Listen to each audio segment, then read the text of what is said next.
తన తోటపై దాడి చేశారని పలుమార్లు ఉన్నతాధికారుల దృష్టికి తీసుకెళ్లినా న్యాయం జరగలేదని చింతల పాలనకి చెందిన గారపాటి సదాశివరావు అన్నారు. నెల్లూరు ప్రెస్ క్లబ్ లో విలేకరుల సమావేశం ఏర్పాటు చేసి మాట్లాడారు. న్యాయం కోసం ఉదయగిరి ఎమ్మెల్యే కాకర్ల సురేష్ ని సంప్రదించారని తెలిపారు. ఈ విషయం అసత్యమని తానెవరో తెలియదందే కాకుండా తనపై ఆరోపణలు చేయడం సరికాదన్నారు. తాను ఏ రాజకీయ పార్టీకి చెందిన వాడిని కాదని న్యాయం కోసం మాత్రమే పోరాడుతున్నానని తెలిపారు.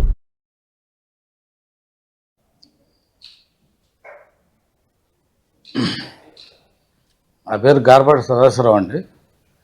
ఈ ప్రెస్ మీట్ పెట్టడానికి ముఖ్య ఉద్దేశం ఏంటంటే, గత మూడు రోజుల క్రితం ఉదయగిరి ఎమ్మెల్యే కాకర్ల సురేష్ గారు నాపై కొన్ని అసత్య ఆరోపణలు చేశారు. అది నిజాలు తెలియపరచడం కోసం అని చెప్పి నేను ఇక్కడికి వచ్చాను. మీ పత్రికా ముఖంగా, మీడియా ముఖంగా నేను తెలియపరిచి ఆయన్ని అడగటం కోసమే వచ్చాను. అయ్యా ఉదయగిరి ఎమ్మెల్యే కాకర్ల సురేష్ గారు, నేను కొన్ని ప్రశ్నలు అడుగుతాను. దాన్ని మీరు నివృత్తి చేసుకొని దీంట్లో వాస్తవాలు ఏంటని మీరు తెలియపరచండి. మీరు మొట్టమొదటిసారిగా మొన్న మీడియాలో సదాశివరావు ఎవరో నాకు తెలియదు, అవతల వ్యక్తుల నీ అపోనెంట్స్ ఎవరో నాకు తెలియదు అని మీరు చెప్పారు. నేను మే 20వ తారీఖున మీ గెస్ట్ హౌస్కి వచ్చి, అంటే మీ పార్టీ హౌస్కి వచ్చాను, మీరు లేరు. మీ గెస్ట్ హౌస్కి వచ్చి మీరు ఎక్కడికో బయటికి వెళ్తుంటే మీ కారు దగ్గర నిలబడి, నాకు ఇలా సమస్య వచ్చిందండి, వేరే వాళ్ళు నా తోట మీద దౌర్జన్యం చేస్తున్నారు, వచ్చి దాన్ని పోలీసు వారు చెప్పి పరిష్కరించండి అని చెప్పి నేను మిమ్మల్ని వేడుకున్నాను. అప్పుడు మీరు ఏమడిగారు? మీ ఫోన్ నెంబర్ చెప్పండి, మీ పేరు చెప్పండి అని మీరు డైరీ తీసుకుని డైరీలో రాసుకున్నారు. అది మీకు గుర్తులేదేమో, అంటే నేను తెలియదు అంటున్నారు, మీకు గుర్తులేదేమో. అప్పుడు ఆ రోజు నా సెల్ సిగ్నల్స్ కానీ, లేకపోతే మీ ఇంటి వద్ద మీ గెస్ట్ హౌస్ వస్తున్న సీసీ ఫుటేజ్ కానీ వెరిఫై చేసుకుని నేను ఉన్నానో లేదో తెలియజేయండి మొట్టమొదటి. అంటే దాంతో అసలు నేను తెలుసో లేదో అనేది తెలుస్తుంది మీకు. నెక్స్ట్, అదే రోజు జరిగిన సంఘటన, అంటే నా తోట మీద జరిగిన దౌర్జన్యం గురించి నేను పోలీసు వారి దగ్గరికి పలుమార్లు నేను కేసులు పెడుతూ తిరిగాను. వాళ్ళు కేసులు అయితే తీసుకున్నారు కానీ ఎటువంటి ఎఫ్ఐఆర్ కట్టలేదు. దానికి ఏం సమాధానం చెప్పారు? మీ ఎమ్మెల్యే గారు ఉన్నారు, ఉదయగిరి ఎమ్మెల్యే గారు ఉన్నారు, వేరే ఎమ్మెల్యేలు ఫోన్ చేశారు, ఇంతకన్నా ఎక్కువ రికమెండేషన్ తెచ్చుకోండి, మీ ఎమ్మెల్యే ఉన్నారు కాబట్టి మేము రాము అని చెప్పి రకరకాలుగా వాళ్ళు నాకు చెప్పారు. ఇక్కడ జరగదులే అని చెప్పి నేను వాళ్ళ దగ్గర తిరుగుతూనే నేను నెల్లూరు ఎస్పీ గారికి స్పందనలో 2 సార్లు కంప్లైంట్ ఇచ్చున్నాను. ఆ స్పందన కంప్లైంట్ కూడా మళ్ళీ ఎవరి దగ్గరికి వెళ్ళింది? సిఐ గారి దగ్గరికి వెళ్ళింది, కలిగిరి సిఐ వెంకటనారాయణ గారి దగ్గరికి. ఆయన చాలా నిజాయితీపడండి. ఆయన కూడా చాలా బాగా కేసుని బాగా హ్యాండిల్ చేశారు. ఎటువంటి కేసులు కట్టకుండా చాలా అడ్డుపడ్డారు. నెక్స్ట్ అది అయిపోయింది. అక్కడ కూడా నాకు ఎటువంటి న్యాయం జరగల. మళ్ళీ అంటే అప్పుడు ఇక్కడ ఎస్పీ గారు సెలవులో ఉన్నారు, ఆయన సిక్ అయ్యి కింద స్థాయి అధికారులు ఎవరో పంపించారు.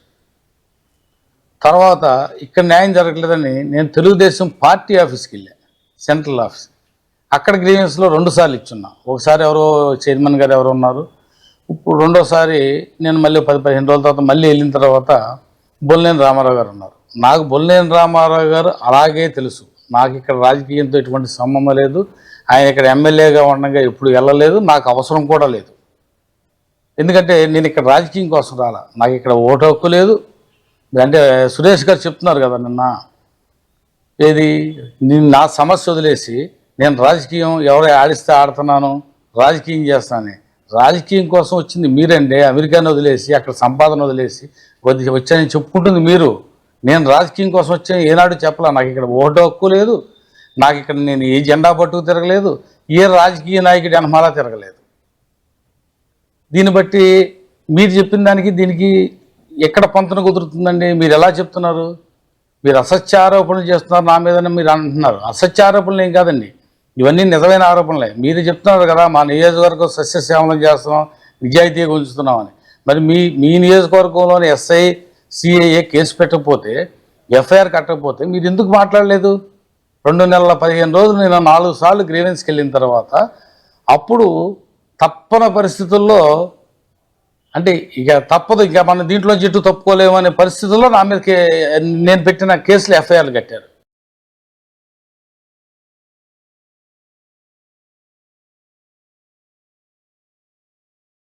లో మర్చిపోవద్దు.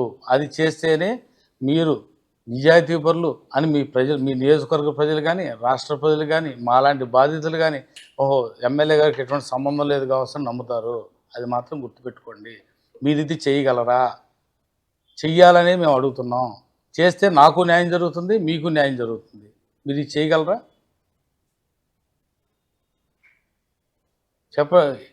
అర్థమవుతుందా ఎమ్మెల్యే గారు మీకు? మీరు పూర్తిగా తెలుసుకోండి. మీరు పూర్తిగా ఎదుటివారి మీద ఆరోపణలు చేసేప్పుడు ఎవరి కోసం నేను చేస్తున్నాను, ఇది నా భూమిని, నా ప్రాణాలని నేను కాపాడుకోవడానికి చేస్తున్నా, ఎవరి కోసం నేను చేయట్లేదు. ఇది గుర్తుపెట్టుకోండి. నమస్కారం. గవర్నమెంట్ని అడగాలి, చేయగలరా? ఇవన్నీ చేస్తే మీరు మొన్న మీరు ప్రెస్ మీట్లో చెప్పినవన్నీ నిజమని జనం నమ్ముతారు. అంటే సిబిఐ ఎంక్వైరీలో తెలుస్తుంది కదా ఎవరనేది. దానిలో కాదనుకోండి, ఓకే, మీరు నిజాయితీ పరులని అప్పుడు అందరూ ఒప్పుకుంటారు, ప్రజలందరూ ఒప్పుకుంటారు. మీరు అది గుర్తుపెట్టుకోవాలి. మీరు 25 ఇంకొకటండి, నేను అసలు తెలియదు అని అంటున్నారు. మరి 27 నవంబర్ తారీఖున కావలి గవర్నమెంట్ హాస్పిటల్లో మార్చిరి దగ్గర నాతో మీరు ఎలా గొడవ పడ్డారు, నేను ఎవరో తెలియకుండా ఎలా గొడవ పడ్డారు, నీ అనుచరుల చేత నా మీద ఎలా దాడి చేయించబోయారు, అది నా దగ్గర వీడియో రికార్డ్స్ ఉన్నాయండి, విజువల్స్ మొత్తం ఉన్నాయి, టోటల్ ఎవిడెన్స్ ఉంది. అంటే మీరు నిన్న జర్నలిస్టులు చెప్తున్నారు కదా, మొత్తం ఎంక్వైరీ చేసుకుని నిజాలు తెలిసిన తర్వాతే రాయండి అని. ఇది నా దగ్గర ఎవిడెన్స్ ఉంది, నేను చెప్తున్నా, నేను చూపిస్తా. అది ఆల్రెడీ మీడియాలో కూడా ప్లే చేశాను. ఒక మీడియా ఛానల్ ద్వారా నేను ప్లే చేశాను కూడా. మీరు నా మీద, నీ అనుచరులు నా మీద దాడి చేయటం. తెల్లారి అంత్యక్రియల దగ్గరికి వెళ్ళి ఏం చేశారండి? ఏం చేశారు? మీరు చెప్పారు కదా, 2025 సంవత్సరంలో ఉన్నాం, ఎవడు భూమి ఎవడు లాక్కుంటాడు, ఆన్లైన్లో ఇది ఒక సిస్టము, ఇది ఎంత ఉందని. ఓకే, వెరీ గుడ్, గవర్నమెంట్ చాలా బాగా చేస్తుంది, దానికి ఏం కాదట్లేదు. కాకపోతే అదే 2025లో మీరు ఎవరు భూములు లాక్కుని వ్యవసాయం చేసుకోమన్నారు ప్రజలని, అంటే అక్కడ గ్రామస్తులను తెచ్చుకొట్టారు అంటే 2025 అని మీకు తెలియదా? ఇది 1925 అనుకుంటున్నారు మీరు. చెప్పండి మీరే. మరి ఏంటి మీరు చెప్పిన, మీరు నా మీద చేసిన ఆరోపణలు ఏంటి? నేనేదో రాజకీయం చేస్తాను అంటున్నారు. రాజకీయం నేను చేయటం ఏంటండి? రాజకీయం అవసరం ఏంటి నాకు ఇక్కడ? నేను ఎక్కడన్నా రాజకీయం చేసినట్టు సాక్ష్యం చూపిస్తే, ఫిట్నెస్ కనుక చూపిస్తే, నేను ఈ ఆరోపణలన్నింటినీ మీరు ఏదైతే చెప్తే దానికి నేను బైండ్ ఓవర్ అయి ఉంటా. నాకు ఇక్కడ రాజకీయంతో పని ఏంటి? నాకు ఓటు హక్కే లేదు ఇక్కడ. ఈ ఏరియాలో ఉదయగిరి కాన్స్టిట్యూన్సీలో నాకు ఓటు హక్కే లేదు, నాకు రాజకీయంతో పని ఏంటి? మీరు మాట్లాడితే రాజకీయం, ఎనమాలు ఎవరు ఉన్నారో తెలుస్తాం, మీరు చంద్రబాబు నాయుడు గారి దగ్గరికి వెళ్తా అంటున్నారు.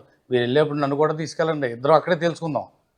చంద్రబాబు నాయుడు గారి ముందు తెలుసుకుందాం, వాస్తవాలు ఏంటో తెలిసేద్దాం. అది గుర్తుపెట్టుకోండి సురేష్ గారు. మీరు అనవసరంగా ఆరోపణలు చేసి ఎన్ని మమ్మల్ని అదిగాక ఇంకొక విషయం అండి, మర్చిపోయాను. కరియావుల అప్పలనాయుడు, కమ్మవారిపాలెం, ఆయన జలదంకి ప్రస్తుతం సొసైటీ ప్రెసిడెంట్ అండి, అంటే ఈ నియమించిన సొసైటీ ప్రెసిడెంట్. ఆయన నాతో, అంటే నేను తెలియదని ఎమ్మెల్యే గారు అంటున్నారు. ఇది ఎందుకు చెప్తున్నా అంటే, నేను ఎమ్మెల్యే గారు నేను ఎవరో తెలియదు అంటున్నారు కదా, మరి ఆయన ద్వారా నాకు 2 సార్లు రాయబారం ఎందుకు పంపించారండి? ఆయన రాయబారం పంపించిన మాటలో మొత్తం నా దగ్గర టోటల్ ఎవిడెన్స్ ఉందండి, టోటల్ రికార్డ్స్ ఉన్నాయి, మొత్తం నా దగ్గర ఎవ్రీథింగ్ మొత్తం ఉన్నాయి. మీరు అది నిజమని మీరు ఎంక్వైరీ చేయండి, నేను రికార్డ్స్ పంపిస్తాను మీకు కావాలంటే. పంపించిన తర్వాత ఒకవేళ మీరు చెప్పుకోకుండా అతను సొంతగా రాయబారం చేసి మీ పేరు వాడుకుని ఉంటే అతన్ని వెంటనే పార్టీ నుంచి తొలగించండి, అతనికి ఇచ్చిన పదవి నుంచి తొలగించి ఎప్పుడు మీ దగ్గరికి జారినవద్దు. ఎందుకంటే మీరు చాలా నిజాయితీ పరులు, అటువంటి వాళ్ళ మీ పేర్లు పోతాయండి. మీ మంచి కోసమే చెప్తున్నా, మీరు అది ఆలోచించుకోవాలా. అంతేగాని మీరు మీ వెనమాల ఎవరో చప్పట్లు కొట్టేవాళ్ళు చెప్పిన మాటలు పట్టుకొని నా మీద చెప్తే అది నేను ఒప్పుకోనండి. ఎందుకంటే నేను తప్పు చేయలేదు, తప్పు చేసింది ఎవరు తెలుసుకోండి. మీకు వాస్తవంగా నా గురించి పూర్తిగా తెలియకోకుండానే నా గురించి అన్నీ మీరు ఇష్టం వచ్చేట్టు మాట్లాడేస్తే ఎలాగా? ఇప్పుడు నేను అడిగిన దానికి మీరు ఏది చేయగలరు దీంట్లో చెప్పండి, మీరు ఏం చేయగలరు? అసలు ఇవన్నీ వద్దండి. నా ఉదయగిరి అదే నా పొలంలో నేను ఉంటాను, మీ నియోజకవర్గంలో ఉంది, మీ స్థానిక శాసనసభ్యులు, మీకు బయట నుంచి వచ్చిన పౌరులకు కానీ అక్కడున్న పౌరులకు కానీ మీరు రక్షణ కల్పించాల్సిన బాధ్యత మీది. అంటే రక్షణ అంటే నా అనుమానాలు గనబట్టి జరగమని కాదు, స్థానికంగా అంటే ప్రజలకు ఎటువంటి ఇబ్బంది జరగకుండా చూడాల్సిన బాధ్యత మీకు ఉంది. అందుకే మిమ్మల్ని శాసనసభ్యులుగా ఎన్నుకున్నారు, ఎటువంటి ఇబ్బంది లేకుండా చూడాలని. మేము అక్కడ ఉంటున్నాం. నా ప్రాణానికి కానీ నా భూమికి కానీ ఎటువంటి ఇబ్బంది జరగదని మీరు ఒక మాట ఇస్తే నేను అక్కడికి వచ్చి వ్యవసాయం చేసుకుంటా. దీనికి మీరు ఒప్పుకుంటారా? మీరు పత్రికాముఖంగా మీరు చెప్పగలరా? అంటే మీరు 2029 వరకు గ్యారంటీగా ఉంటారు ఎమ్మెల్యేకి ఇక్కడ. అదే 2029 తర్వాత ప్రజలు ఎవరినైనా ఇస్తే వాళ్ళు 2020 ఎలక్షన్ తర్వాత 2029 వరకు ఉంటారు. అప్పటి వరకు మీరు నాకు పత్రికాముఖంగా మీరు నాకేమైనా భరోసా ఇవ్వగలరా? దాంతోపాటు భరోసా ఇస్తూ ఇది సిబిఐకి ఎంక్వైరీకి ఇవ్వమని చెప్పి మీరు ప్రభుత్వాన్ని అడగండి. నేను అడిగేది అదే మేము